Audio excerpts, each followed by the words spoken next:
সংস্কারের কোনো বিকল্প নেই জানিয়ে আইন, বিচার ও সংসদ বিষয়ক উপদেষ্টা ডক্টর আসিফ নজরুল বলেছেন, বছরখানেক সময় পেলে সংস্কার কাজগুলো করে যাব। সোমবার রাজধানীর সিরডাপ মিলনায়তনে সেন্টার ফর গভর্নেন্স স্টাডিজ আয়োজিত এক সংলাপে তিনি একথা বলেন। আইন উপদেষ্টা বলেন, জাতীয় ঐক্যমতের প্রশ্নে সংস্কার বাস্তবায়নে অন্তর্বর্তী সরকারের প্রধান উপদেষ্টা ও সংস্কার কমিশন মৌখিক সম্মতি দিয়েছেন। তিনি বলেন, ঐক্যমত থাকলে পরবর্তী রাজনৈতিক সরকার সহজে এই সংস্কারগুলো বদলাতে বা বাতিল করতে পারবে না। আসিফ নজরুল বলেন, উচ্চতর বিচার বিভাগকে এমন সব ক্ষমতা দেয়া হয়েছে যা কাজে লাগিয়ে শেখ হাসিনার ফ্যাসিবাদী সরকারকে ক্ষমতায় রাখা হয়েছিল। তখন দোষী প্রমাণিত না হয়েও অনেকে দীর্ঘ সময়ের জন্য আটক ছিলেন।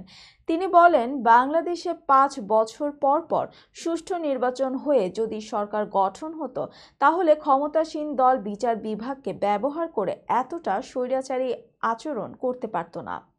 আইন উপদেষ্টা বলেন, রাজনৈতিক সংশ্লিষ্টতার ভিত্তিতে উচ্চ আদালতে বিচার বিভাগীয় নিয়োগ দেয়া হয়েছে।